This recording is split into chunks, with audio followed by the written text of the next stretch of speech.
This is the Money Loves Women podcast, the podcast that guides women to wealth and an extraordinary life. Here's your host, Dr. Deborah Ekstrom.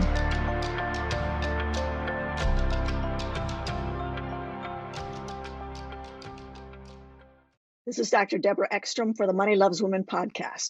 I'm happy to welcome back Dr. Lindsay Hardie. She's a PhD psychologist, and she is the founder of Sierra Legacy Consulting, LLC.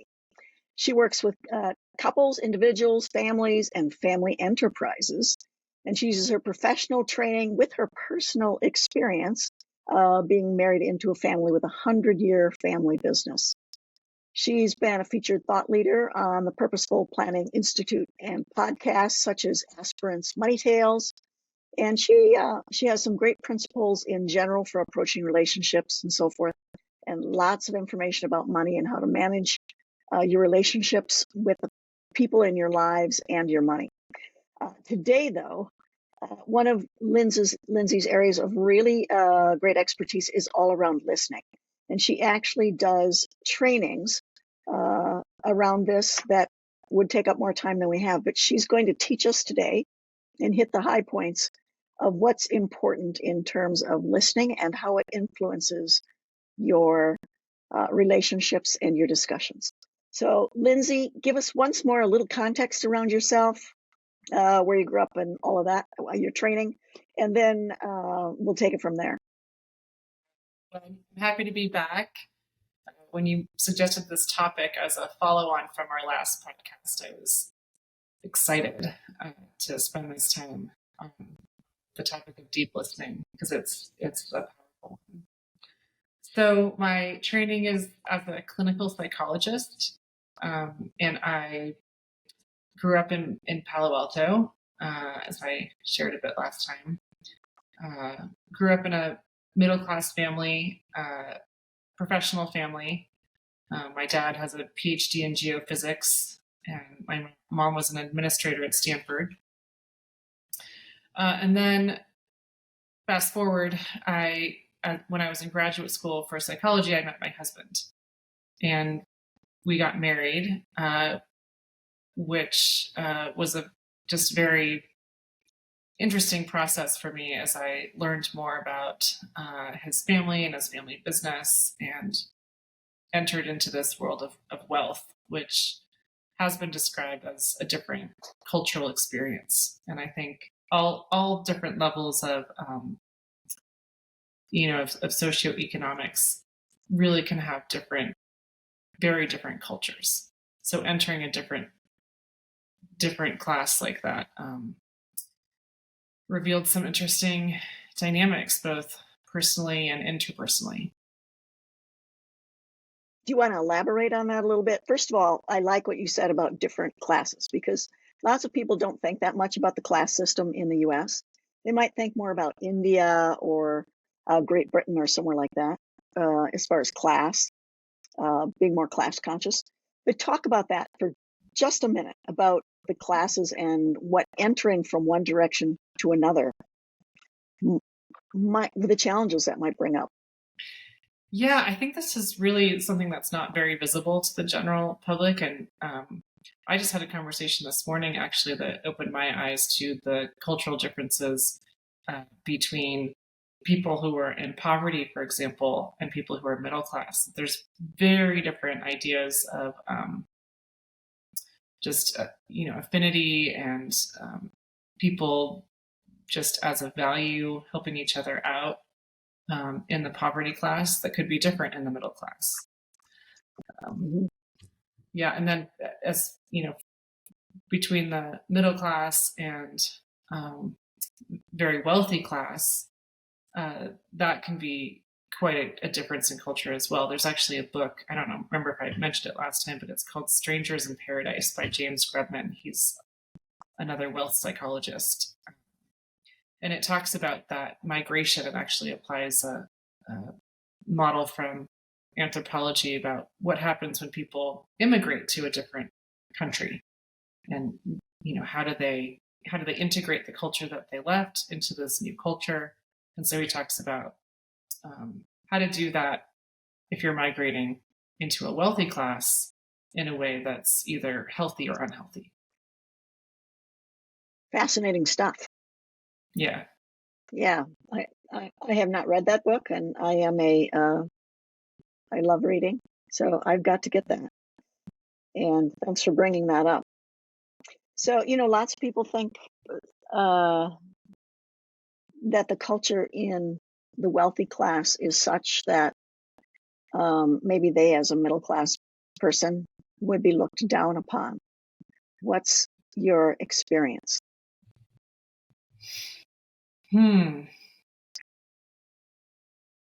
Yeah. So would a middle class person feel that someone from a wealthy class would look down on them? I think that there are so many stereotypes about the wealthy that are very much accepted in our culture. And um, I think even I was, one of the things I realized when I got married and married into a wealthy family was just my own biases about people with wealth, and seeing that those weren't really aligning with my experience, but those were ideas I had from growing up. It's very Can easy. you bust some of those myths for us? Sure. And Can you do that? Because you've got personal experience, and I think lots of people do know wealthy people. They just don't know that the people they know are wealthy. Sure. Because sometimes it's hidden. But tell us a little bit about what the myths are. I mean, you've lived this. What the myths are, and what's real. Yeah, I think the stereotypes out there have sort of show people with wealth from a very thin slice of that population. People who are very showy with their wealth, people who have are very extravagant, have a lot of expensive things, expensive cars, giant houses, and of course there are those people. But in my experience, what a lot of wealthy people deal with and struggle with at times is, like you said, a lot of people hide what they have. And so I think there can, this might sound kind of strange, but there can be a challenge to just being able to enjoy what you have rather than letting guilt interfere with the joy and the opportunities and the joy that comes from giving for people who are in positions of wealth, especially for women. I find a lot of women can tend towards guilt. They're a little uncomfortable with their situation. Yeah. Is it a problem for people whose wealth is known for them to be able to create those relationships that they want to create without wondering if the interest in them might be more around their money? Yes, I think that's really true for anyone who, comes from a family where their family name is known, or maybe they're just known in their community. I think that comes up for anyone raised in that situation. And it can be very isolating for that reason and for other reasons. But just, not to know who's really truly interested in you as a person. That's not a good position to be in. No, I mean, you're not being seen as a human being. It's the same way we stigmatize other groups. Yeah. It's the very same process. Yes. I was just talking to a colleague about this actually from my psychology training days, and because she and I actually studied stigma together, and we were studying stigma, but you don't think of wealthy people as being stigmatized. But it is a real thing that, people, especially growing up with it, that they deal with. Yes. And it's kind of interesting, isn't it? That it seems like it's the last place where it's okay to hate, which I find very distasteful. That it's okay to hate people who are rich. Yeah. And I just find that very, very distasteful. Yes, I agree that it's completely accepted, which is why I didn't even see it myself, until my situation changed. And then yeah, it's very accepted by our culture. And I even found myself recently coming up against some stereotypes because I was talking to a group of women about the psychology of wealth. And what was really interesting to me was how a lot of the judgment that the women experienced was from other wealthy women. So not from people. Really? Yes. And I realized, yeah, we do that a lot because, I think wealthy women will say things like, they kind of want to separate themselves, like, oh, I'm not, but I'm not like that. Or, and so I found myself saying something like, well, there are those people, there are those, kind of those jerks, that people think of, who just aren't very, I don't know, maybe they're not very kind. And then I thought, well, is that to save money, or is that just because they're, that's just how they are in their life? And it's just so easy to attribute that type of behavior to the money when that may be a false attribution. Yeah. So most likely people are different ways in every segment of class structure. Some are kind and some aren't. Some are selfish and some aren't. Some are showy regardless and some aren't. So it probably has absolutely nothing to do with the money. Yes, and I would say yes, and because there is some social psychology research showing that there's an, I think this is out of Berkeley, but there's an impact on, like, there's this one study that's pretty well known where I think it was graduate students just sort of camped out at a cross, like where there was a stop sign. And they recorded which cars were passing through and what the cars did. And they did find that the more expensive cars were the ones that were running the stop sign. So and they did a few different studies like this. Other ones where they had students, they had students, I don't remember the study to try to recount it, but they looked at this in a few different ways. And there does seem to be something about having money where there's just a tendency, I think, maybe to think, well, I have this because I'm better. A little sense of entitlement. Yeah, you could call it that. It's just, a way of, I think, sort of rationalizing or dealing with. Or referencing, yeah. Yeah, so that is a real phenomenon. Yeah. That I think. I have a question about the cars rolling. I have a question about the cars rolling through the stop sign. Yeah. So, we're in fact the more luxury cars owned by rich people. That's one question. Yeah, right. Because there's all kinds of people who aren't rich who drive luxury cars for a reason that's different. And then there's some segments that aren't of the best society who also drive luxury cars. Mm-hmm. So it's an interesting study. They didn't correlate, obviously, the cars with the owners, but it's still a very interesting study. Who rolled through the stop sign? Well, and of course, the behavior we got a little off track. Yeah, as you're pointing out, like the behavior correlates to, what kind of car that person chooses to buy, probably more than how much money they actually have. So that's interesting. Yeah. They might be buying their car with borrowed money. There's lots of that going on in the United States. Yeah. Who knows? So, but still a very interesting study, as I said. So we got a little off track, but very, very interesting information nevertheless. And I'm glad we talked about it. Let's talk. I'm sorry, I got you off track. Let's talk about listening. First of all, define deep listening. So deep listening is listening, first of all, from a place of stillness within. Describe that a little bit. So what's a place of stillness within? Yeah, so I'll just make a distinction between an internal state where we can find stillness and then the busyness of thought that comes through. And so there's always when the monkey mind is calm. When the monkey mind is calm. And that's right. Yes. So it's not that, our thoughts never really fully stop.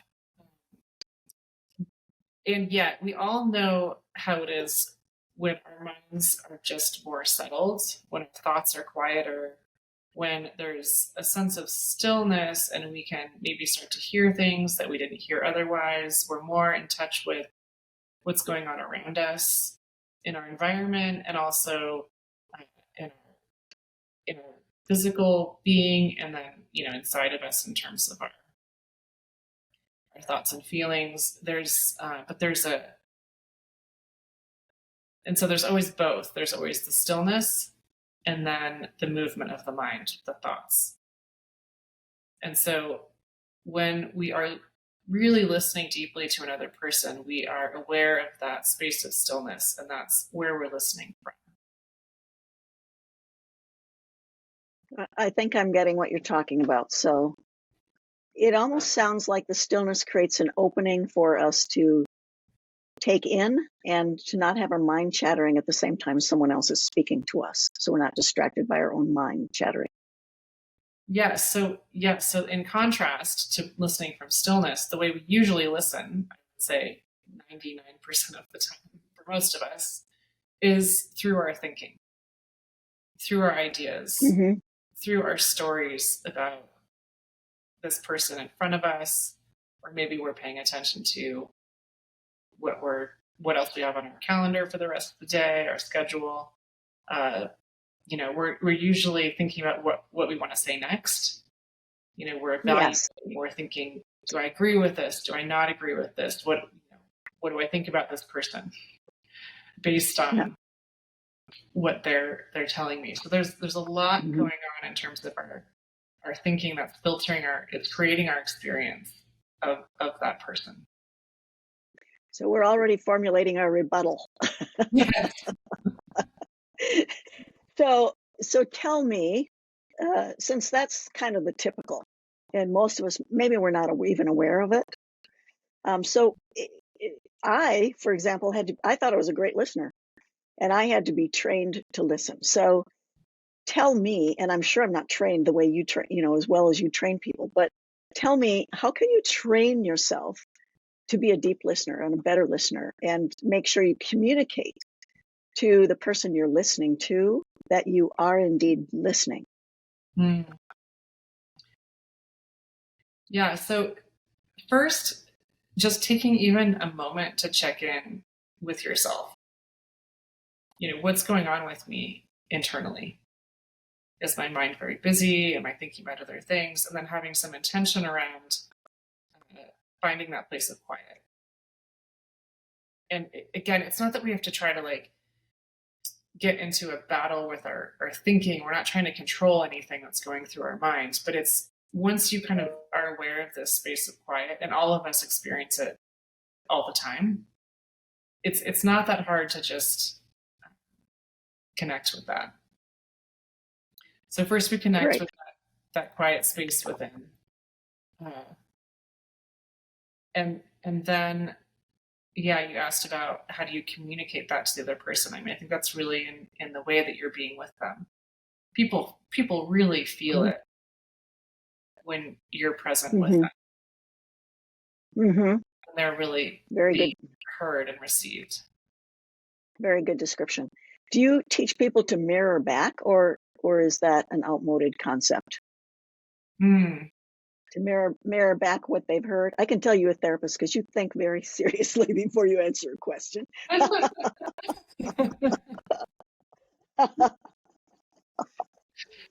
Yeah, I mean, I'm aware of how mirroring can be really helpful for building rapport. I don't intentionally teach people that, partly because I just want to keep it simple.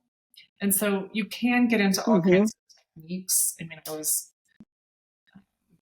I did a workshop about a month ago, and I kind of debated, should we teach it that there's 4 different ways of listening, or because I was reading this, other people were talking about there's 4 different ways of listening, or 3 different ways of listening, 6. You can divide it up as many ways as you want, and that's all useful. I think all those distinctions can be helpful, but what we're trying to get away from is really the busyness, and I just wanted to keep it simple. Just noticing that distinction. So give me Yeah. Yeah, good. So So keeping it simple, it doesn't matter how you slice the pie. Give me the most important pieces from that teaching that you did in terms of the things that are going to be the most valuable for me or my listeners to be a good, deep listener, besides being quiet and being present. Well, first I'll say that really listening to someone deeply is such a gift to the person that you're listening to. But it's also a gift to yourself. It's really an opportunity to occupy that space of quiet and to witness who this other person really is, who they truly are. Not who they think they are, not who you think they are, but who they truly are. And so I think probably one of the biggest takeaways from that workshop is just the experience of truly witnessing another person and how impactful that can be. Again, for both you and I had some listening to. For both of you. Yeah. I had something that influenced me in my listening some years ago. And I don't know if this is correct or not, and I'm going to ask you. I was told that this is more about having someone hear you, that if you're with a man, he can listen better if he's walking, and to go walk with a man and he can hear you better. I also was taught that men like to interact if they're sitting better face to face, and women like to interact better side to side. And I don't know if any of that's true. I don't know either. What's your impression? Never heard that. But I guess what would be interesting to think about is maybe not so much, this is how men are and this is how women are, but just how different people can listen differently, based on elaborate. Walking or, being across from someone. I think that probably has to do with your willingness to be really intimate and, where the limits of that might be. It's a very intimate thing to be face to face with someone and truly seeing and being seen. It's a very vulnerable and beautiful experience. So I think for someone who's just maybe not quite willing or able to be that vulnerable, maybe they can experience something close to it, side by side or walking. I'm just, kind of thinking about how that might be for different people, depending on who they are, what their personality structure is like. That's an interesting observation. Give us some more tips on how we can be better listeners. Yes. Well, what I am really fascinated by, when I work with couples, for example, and helping them to really listen to each other, is that what is in the way is their story about each other, and often these are couples who have some level of distress or conflict, right? Or they might not be working with me. It depends on the situation, but in many cases there's some conflict, and so they are, what I see is that a lot of the conflict is perpetuated by listening through their stories of each other. They're already participating. They already have a story of, okay, I'm disappointed. He's not, being who I want him to be. And it's very easy then to filter out anything that they're saying or doing that doesn't fit into that story. And then when they do something that does seem to fit into the story, to say, aha, there it is. See you. Gotcha. Basically look for. We all do it. Yeah, we all do it. It's called confirmation bias. We all do this. You can see it in action, especially when I'm there as a third party and I'm listening. and someone might turn to me and say, see, didn't you hear what they said? And I See almost, how he is? when that happens, I almost always say, I think I heard it differently.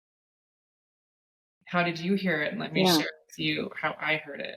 And, I'm also hearing it through my filters, but I'm not as entrenched in a particular story. Yeah. Stillness. So. Can people change their story so that they can listen better? Can they? So we have this bias, right? That we look at all the bad things or the things we don't like or the things that irritate or annoy us about that person when we're after we've been intimate with that person for a while, know them pretty well. And instead of looking at all the good things we like about that person, so our story tends to circulate in our mind about all the negatives, it seems. At least that's how it seems to me. And then that filters our whole story. Whereas if you can change that story such that we think about all the positives of that person, it seems like our reception would be better from what you just told me. Yes, I think that's really true. And I think, one way to think about it is instead of changing the story, it's like we're broadening the narrative.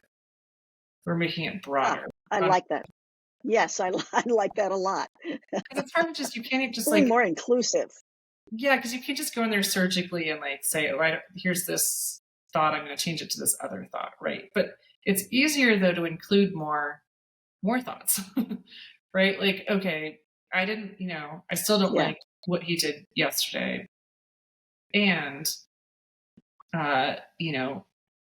he did, offer to make me breakfast this morning, or, those really intentionally including the things that are easy to filter out and realizing, and also seeing that the story is creating a particular experience and that we don't need to get so involved in that story, perpetuate that story with our thinking, and just keep going down that road, right? Like when we see that happening, we can kind of stop and realize, oh, I'm just living inside of this story that's based on the past. That's not happening now. And I'm not really there for this experience in the present moment of this person, which again is a gift to myself as much as to the other person. I like how you call listening a gift, because it really is an expression of love. Isn't it? When you deeply listen to someone. Mm-hmm. Yes. Back to the stories, though, it's you have to be aware of what you're thinking yourself and what you've made up yourself. So you have to have some metacognition, right? You have to stand back and stand from the outside and see what are you thinking and what is your story around this before you can include the bigger picture.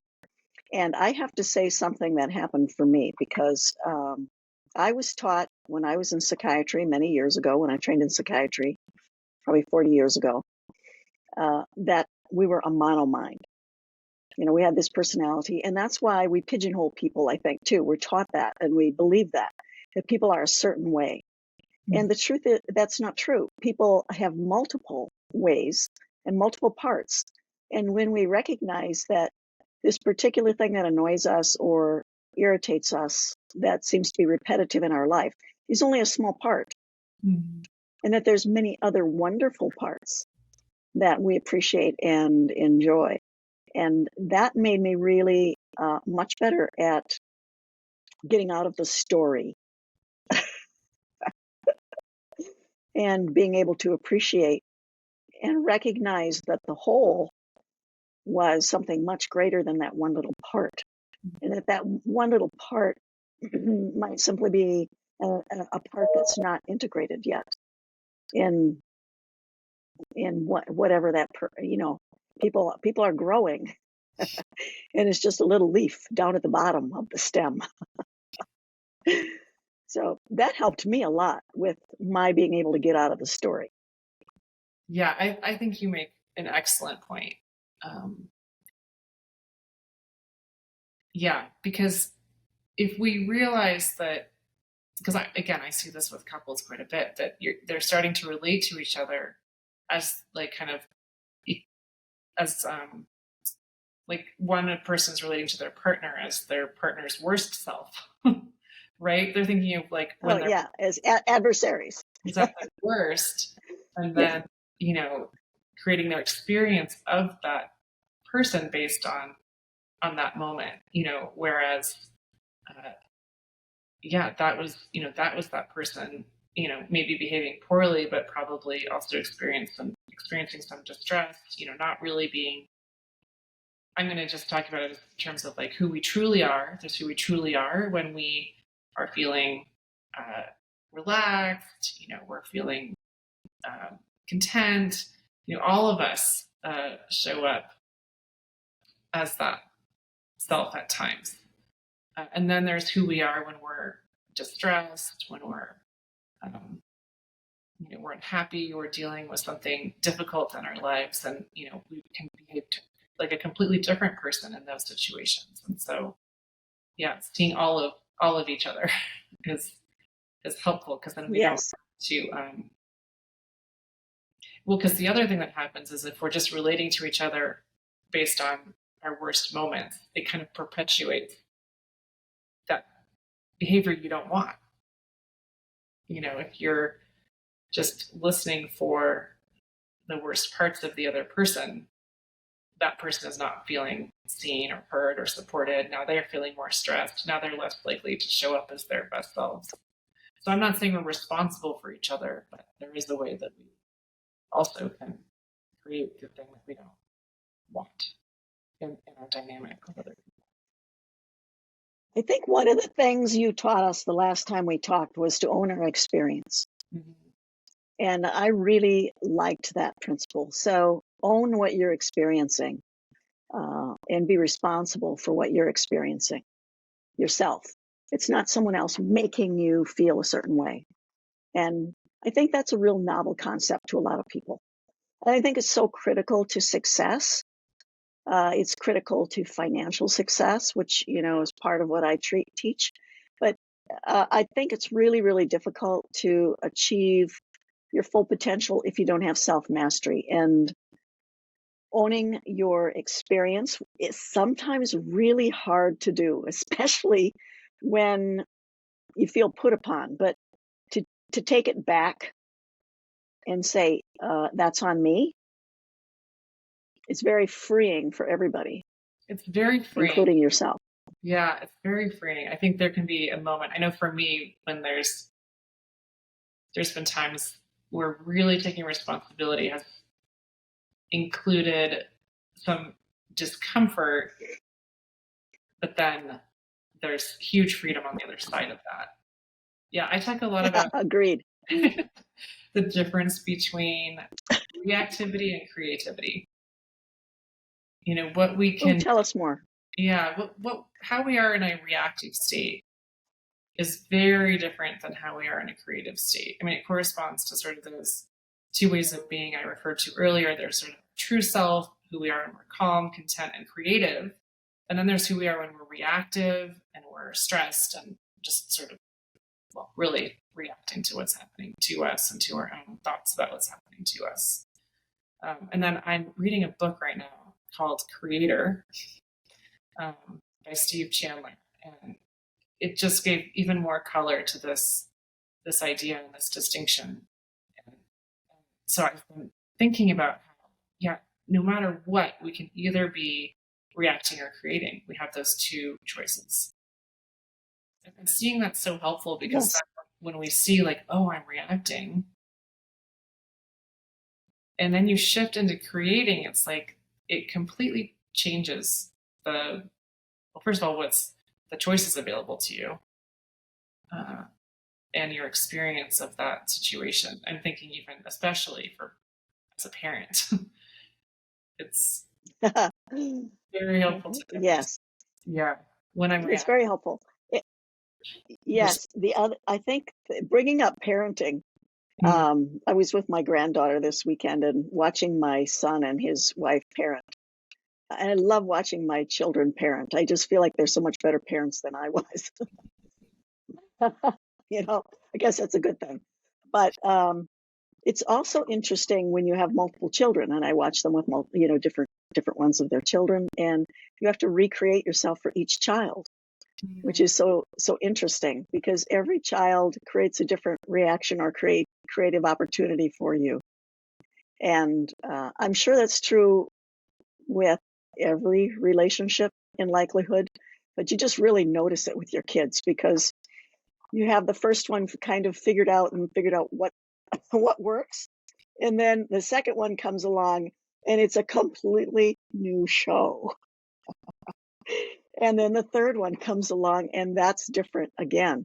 And I'm sure friendships are like that too. I'm sure you're just not as continuously with each other as you are with your spouse and your children. Yeah. So it's interesting you'd bring that up. I have two, and that's definitely true, that each one is just exactly who they are. So being in that creative space is so helpful, because we can usually figure out what is needed if we're listening to them. And also, another aspect of deep listening is being able to listen to ourselves. Yes. I think there's lots of people who don't know that they have stuff going on in their head and they need to listen to themselves. Mm-hmm. Have you found that to be true? That's kind of, whoa, this is kind of a novel concept.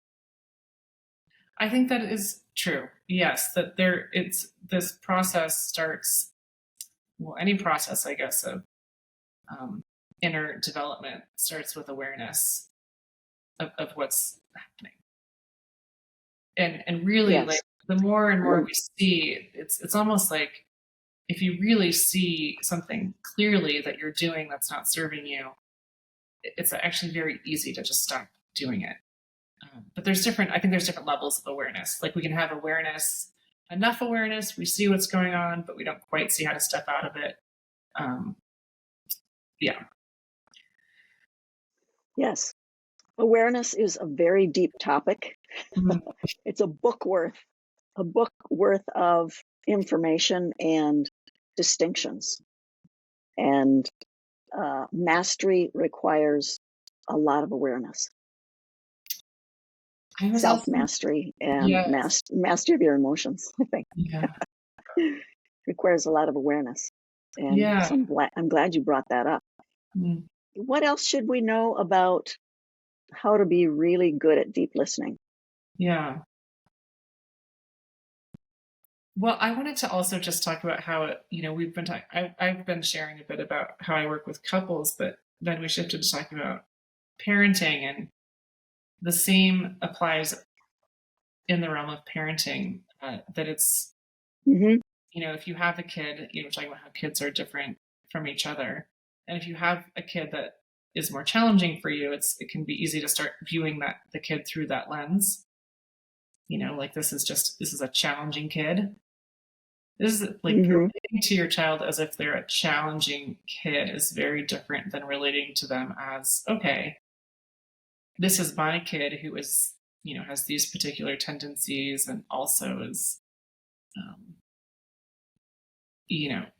can be, I have one child who can be just very emotionally up and down, right? So when he's happy, which is most of the time, he's delightful. He's wonderful to be around and just so helpful. But when he is mad, oh my gosh, like, you don't want to be in the same room. So it's important, for me as his mom, and I think for other parents of kids like that, to just remember it's the whole kid. So I don't know if that exactly answered your question, but just some other thoughts I had. So easy to do with kids. Yeah, I think parenting deepens our growth, I think. It can. Yes. It can also make you a little crazy. Yeah, and it doesn't everybody. That's quite true. It's quite true. But if you apply yourself to your parenting, and if you care deeply about that, and if you have the capacity, it can really give you opportunities for growth. Maybe that's a more accurate statement. Can give you opportunities for growth. And just because those are challenges that you have to stretch to meet when you're interacting with a youthful human being, small humans, who are themselves growing and expanding and finding their own way, which is not so easy. And I think it's very interesting that sometimes we think that we're baked once we get to be 21 or 25 or 30 or whatever you think is an adult, that we don't grow anymore. And I think when you have the attitude that growth is continuous and never stops. But I think children even believe that adults are done, are baked when they get to a certain age. And I think it's important to have kids know from their parents that nobody's completely finished and that you're still a work in progress too. And I think that's eye-opening for them. And maybe a little disconcerting too. To know that your parent is still progressing and maturing and growing. Growing might be a better term for it. But yeah, it's people don't stop. Hopefully. Well, I think it might be helpful just to share like a listening exercise that I think so. It would be wonderful. With a partner, whether it's, a friend or a spouse or yes, someone else that, is willing to show up and just engage. So this is what I just learned. So I conducted a workshop on deep listening, and then there was, I also attended a workshop that included a big component about listening. And I liked their question. So the way that it's structured is that two people just, and this is something that I do with couples. I even do it with family members of a family that I was working with, and have people sit across from each other. So we're talking about how people best listen. Well, in this case, it's best to be sitting across from each other. And to first take a moment for each person to kind of check in with themselves. Again, that's the starting point. Check in with themselves and see, what is my internal state, and can I relax into a place of greater stillness? And from there, then to look at each other and then have one person ask the question, what is flowing through you right now? And then the person answers. And then that person asks the question of the other person. So you kind of go back and forth. And just staying, really present with each other as much as possible, and not needing to think ahead of time, just seeing what shows up in your answers, and then responding to the other person's answer, like that. And so we did this in a workshop setting for 10 minutes. And that sounds like a long time, but I was so shocked when the 10 minutes was up. It just felt like it was 1 minute. It was so fast. And that's how it can be, I think, when you're really being present with another person. Time kind of stands still. Really get into the flow. Mm-hmm. I was taught a similar exercise in the past. It's not as much oriented toward listening, but it's oriented toward authenticity and intimacy. But certainly requires listening, and that is a couple's interaction, but it could be anybody. And it's who am I for you? Who are you for me? And what are we up to together? Oh, I love that. It's pretty revealing. And I think it creates, as you just described, I think what you just described creates a great deal of intimacy. Vulnerability, but intimacy between two people. And this also does that. And I think sometimes when people get caught up in their stories, it's nice to go through something like the exercise you just described. What's flowing through you? That really makes you think for a minute. What's flowing through you? Like, what is the universe bringing out of your aura? What's flowing through you? And that's something you have to really describe to the other person. Yeah, and it connects you with And it's got a really big flowing in this moment. Yeah, what is it that's showing up? Yeah. It's interesting because my experience was like, as my partner shares with me, then that brings up something that's flowing for me, and then I share that. So it just, the separations between us started to dissolve. Oh, that's very interesting. Great. So we've got a listening exercise that we can do. And then it's sort of like tennis, except slower, right? Just bounce the ball back into the other court. Well, both seems inappropriate. Flow state. So there's. So it's more like slow motion tennis. Slow motion tennis. Yeah, I like it. Yeah. Very good. Any other pearls you should leave with us, or I love that exercise. Any other pearls or directives, descriptions, exercises, anything that you should leave with us? Well, yes, I would say that the potential for growth and transformation simply by listening deeply, by doing the exercise I just described, is profound, because it's showing us how our own minds work, right? When we can see, like, oh wow, I'm thinking about what I want to say next. I'm judging this other person positively or negatively, and to contrast that with the experience of fully being with and witnessing another person to the point where the difference between me and you actually starts to dissolve. Like, it's actually a way into deep spiritual growth or personal growth, if you don't like the word spiritual, but it's right inside. I like the word spiritual a lot, because it sounds to me like you're co-creating that circumstance with the universe at that point. So when you said what's flowing through me,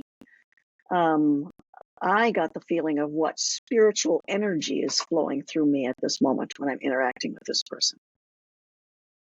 That's what I would talk about if you were asking me what's flowing through you. I would talk about my spiritual energy.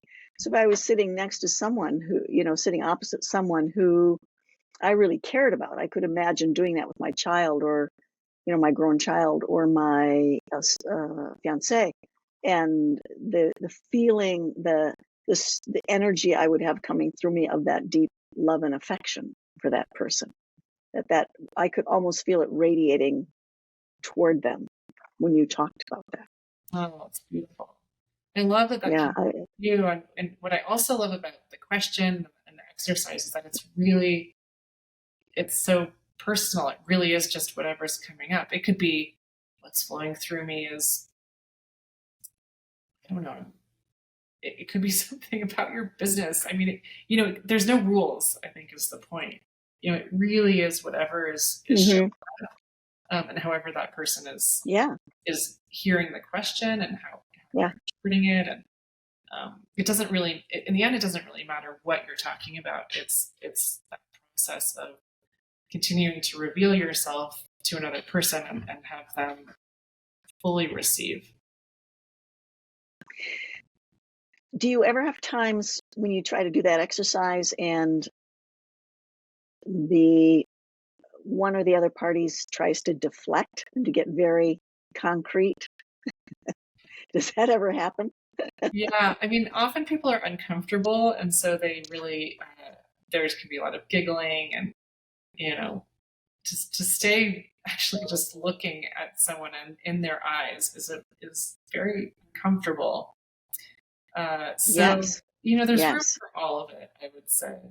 Not, as I said earlier, I don't think everyone is sort of for that level of vulnerability, but if they can stay just a little bit present, that we can, there can still be a deep experience from that, or it can be something to work up to as well. Excellent. This is so enlightening, Lindsay.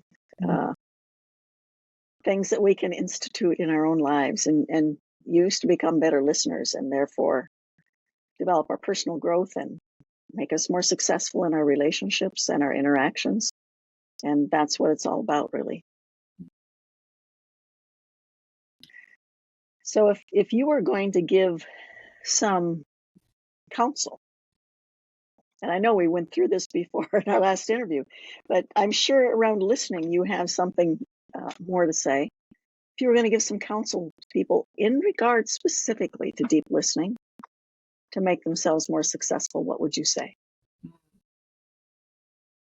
Well, first, I would say that just to see that this is an opportunity.